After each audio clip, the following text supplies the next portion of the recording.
ఉన్న బంగారాన్ని విడిపించి ఆ రోజు ఆన్లైన్ రేటుకే మేము కొంటాం. Sharma gold company. నమస్తే, వెల్కమ్ టు సుమన్ టీవీ. నేను మీ యామిని. ప్రస్తుతం మనతో ఉన్నారు ప్రముఖ ఆధ్యాత్మికవేత్త గురుస్వామి బ్రహ్మశ్రీ రాజన్ నంబూద్రి గారు ఉన్నారు. గురువుగారితో మాట్లాడి మనకున్న సందేహాన్ని అడిగి తెలుసుకుందాం. నమస్కారం గురుగారు. నమస్కారం అమ్మా. గురుగారు, మే నెలలో అంటే కేరళ శాస్త్రం ప్రకారం మీనరాశి వారికి ఏ విధంగా ఉంటుంది, వీళ్ళు ఎలాంటి ఆలయ దర్శనం చేస్తే మంచిది, పరిహారం కూడా తెలియచేయండి. తప్పకుండా అమ్మా. ముందుగా శ్రీ మహాగణపతి దేవతవ్య నమః. చూసే విక్షవంతులకి నమస్కారం. అందరికీ మంచి జరగాలి, అందరూ బాగుండాలి. ఏది ఉన్నా ఏది ఉండకపోయినా కష్టాలని ఉండకూడదు. ఎప్పుడైనా మీనరాశికి పట్టినటువంటి శని దోషం ద్వారా, ఏలాంటి శని దోషం వల్ల విపరీతమైనటువంటి ఒక కష్టాలు రావటం వల్ల జరుగుతుంటాయి. కష్టాలంటే ఆయనకే వస్తాయా అంటే తనకే వస్తుందని కాదు, చుట్టూ ఉన్న వాళ్ళతో పాటు మీకు కష్టాలు వస్తాయి. ఇంట్లో ఉన్న వాళ్ళతో కష్టాలు వస్తాయి, పరివారంతో కష్టాలు వస్తాయి, సంతానంతో కష్టాలు వస్తాయి. సో ఈ రకంగా కొద్దిగా మీకు ఇంపాక్ట్ బాగా పడుతూ ఉంటుంది. మెంటల్గా టెన్షన్స్ బాగుంటాయి, వీళ్ళకి ప్రెషర్స్ బాగా పడుతుంటాయి, ఆర్థికంగా చాలా ఇబ్బంది పడుతూ ఉంటారు, రకరకాలమైనటువంటి ఇబ్బంది పడటం అనేది జరుగుతూ ఉంటుంది. సో ఇలాంటి సమయంలో మనం ఏం చేయాలి, ఎలా చేయాలి, ఎట్లా చేయాలంటే కొన్ని విషయాల్లో జాగ్రత్త వహించవలసినటువంటి విషయం ఉంది. ఎటువంటి జాగ్రత్త వహించాల్సిన విషయం ఉందంటే, ఈ మీనరాశి వాళ్ళు ఆ విషయంలో ఏదైనా మాట్లాడేస్తారు, ఆ విషయంలో ఏదైనా చెప్పేస్తారు. ఎందుకంటే ప్రభావం మైండ్ మెంటల్గా ఎప్పుడు ఎలా ఉంటుందో తెలియదు కాబట్టి.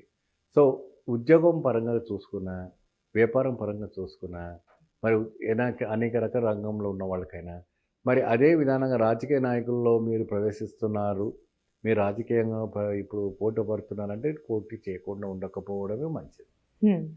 ఎందుకంటే ఇక్కడ విజయతత్వం అనేది మనకు కనపడటం లేదు కాబట్టి మీరు పోటీ చేయకపోవడమే మంచిది. నేను పోటీ మీరు చేశాను అనుకోండి, ఓడిపోవడానికి అవకాశం ఉంటుంది, ఇప్పుడు డబ్బులు పోతే పేరు పోతుంది ఏమండి. కాబట్టి మీరు బ్యాక్ సపోర్ట్ స్లీపింగ్ పార్ట్నర్గా ఉండడం చాలా ఉత్తమం. మీరు ఇన్వెస్ట్మెంట్ చేసుకొని స్లీపింగ్ పార్ట్నర్గా ఉండడం చాలా ఉత్తమం. ఆ మాదిరిగా మీరు ముందుకు ప్రొసీడ్ అయిపోవచ్చు. గ్రహస్థితి అనుకూలంగా మీకు అంతగా అభివృద్ధిగా లేవు కాబట్టి మీరు కొద్దిగా జాగ్రత్త వహించవలసి వస్తుంది. సో ఇలాంటి వాళ్ళకి ఏంటి అంటే ప్రత్యేకంగా శని సింగాపూర్కి వెళ్ళి ఏమో మనకు మహారాష్ట్రలో ఉంటుంది, ఇది ఒకటి మాత్రమే మహారాష్ట్ర సైడ్ వెళ్ళాలి, నార్త్ సైడ్. అటు వెళ్తే అంటే షిరిడీకి దగ్గరగా ఉంటుంది. అక్కడ శని సింగాపూర్ రోజు అక్కడ విశేషంగా స్వామివారికి తైలాభిషేకం చేస్తారు, స్వామివారికి అర్చన చేస్తారు, అభిషేకం చేస్తారు, సహస్ర అభిషేకం చేస్తారు. విశేషమైనటువంటి ఒక పూజ ఫలితం లభిస్తుంది.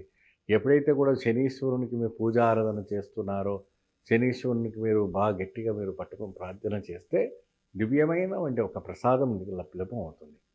కానీ నేను నిత్యంగా ప్రతి శనివారం ప్రతి మంగళవారం వెళ్తున్నానండి, శనీశ్వరునికి పూజ చేస్తున్నాను, ఆయన నాకు తగ్గట్లేదని అనకూడదమ్మా. మీకు పట్టింది ఎలాంటి శని నుంచి ఉపశమనం జరగాలి. ఇప్పుడు పుండు అయింది, ఆ పుండుకు మందు రాసుకొని నొప్పి తగ్గించుకోవాలి తప్ప పుండు ఎండదు. అది ఎప్పుడు ఎండాలంటే అప్పుడే ఎండుతుంది. సో ఆ రకంగా ఉంటుంది.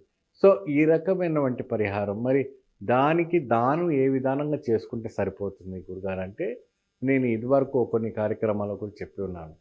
మా అమావాస్యకు వచ్చే 3 రోజుల ముందు శని రోజున త్రయోదశి వస్తుంది. దాన్ని శని త్రయోదశి అంటారు, శని పైర్చి అని మన తమిళ్లో అంటుంటారు, మలయాళం అంటుంటారు. ఆ రోజు కిలంబావు నువ్వుల నూనె తీసుకెళ్ళి చక్కగా ఒక మంచి బ్రాహ్మణుడికి తీసి 1116 ఇచ్చి స్వామివారికి నమస్కారం చేసుకోండి. అలా ప్రతి నెల వచ్చినప్పుడల్లా మీరు చేస్తుంటే అద్భుత ఫలితం లభిస్తుంది. స్వామి అనుగ్రహిస్తారు, చాలా సంతోషపడుతుంది. అలానే ఈ నెలలో అండి వ్యాపారస్తులకు ఏ విధంగా ఉంటుందంటారు ఆర్థికంగా చూసుకున్నట్లయితే? వ్యాపారంకి కొద్దిగా మీకు లాభం చూసుకున్నా కూడా కొద్దిగా బాగానే ఉంటుందమ్మా. ఎందుకంటే శని గట్టిగా ఉన్నాడు కాబట్టి మీకు మానసిక ఒత్తిడిలో ఉంటున్నాయి కాబట్టి ధనం పైన మొత్తం మీకు పెద్దగా ఒత్తిడిలు ఏం పడవు. ధనాలన్నీ రావటము, బిజినెస్ డెవలప్మెంట్ కావడము అవన్నీ కూడా బాగా ఉంటుంది, చక్కగా ఉంటుంది. ఎంత అద్భుతంగా ఉంటుంది అంటారు, అసలు వస్తుంది. కానీ ఎలా వస్తుందో అలా పోతూ ఉంటుంది. దాన్ని ఆపుకోవడానికి స్టాపర్ కావాలి. స్టాపర్ అంటే నిలుపుకోవడం అనే శక్తి కావాలి. దానికి ఏదైనా మీ వైఫ్ని పార్ట్నర్నో, మీ కొడుకుని పార్ట్నర్నో, మరి ఎవరినైనా ఒకటే జాయిన్ చేసుకోవాలి కొన్ని రోజుల వరకు. మీ రాశి చేంజ్ అవుతావు, అప్పుడు మీకు మంచి ఫలితం రావడం జరుగుతుంది. సోషల్గా మీరు మూవ్మెంట్ అవ్వాలి. ప్రతిదీ కూడా ఎమోషనల్గా పోకూడదు. ఈ మీనరాశి వాళ్ళు ఏంటంటే ప్రతిదీ ఎమోషనల్గా వెళ్ళిపోతారు. చిన్న చిన్న విషయానికి పెద్దగా చేసుకుంటారు. కాబట్టి ఆ విషయాలన్నీ కూడా చూసి చూడనట్టుగా విన్నట్టుగా వెళ్ళిపోతే ఈ జీవితం ఇది సాఫ్ట్గా సాగిపోతుంది. అంటే ఈ రాశి వారికి ఏమైనా ఆరోగ్య సమస్యలు ఉంటున్నాయండి మే నెలలో? ఉంటాయండి. అంటే ఎలాంటివి ఉంటాయి అంటే రకరకాలమైనటువంటి వ్యాధులు రకరకాలంగా ఉంటుంది.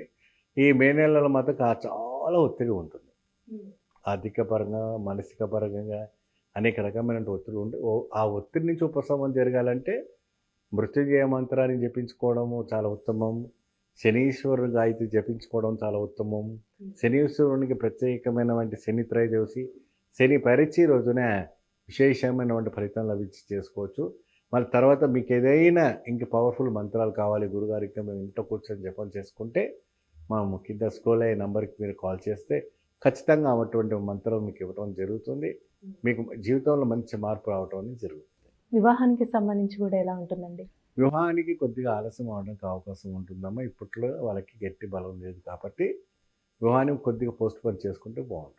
అంటే పరిహారం కూడా మీరు చెప్పింది చేస్తే చేస్తే మంచిదండి. సరిపోతుంది. చాలా చక్కగా తెలియజేశారండి. అంటే కేరళ శాస్త్రం ప్రకారం మీనరాశి వారికి ఏ విధంగా ఉంటుందని. ధన్యవాదాలు. నమస్తే. చూసారు కదండి, అంటే కేరళ శాస్త్రం ప్రకారం గురుగారు మాటలో మనకి తెలియజేశారు. కాబట్టి మీరు కూడా మీ జాతకానికి సంబంధించి కానీ మీ ఇంటి వ్యాపార వాస్తు సంబంధించి ఎలాంటి విషయాలైనా మీరు తెలుసుకోవాలనుకుంటే స్క్రీన్ మీద కనిపిస్తున్న నెంబర్కి కాల్ చేసి గురుగారిని సంప్రదించవచ్చు. ఇలాంటి విశేషమైన అంశాలతో మళ్ళీ మీ ముందుంటాను. ధన్యవాదాలు.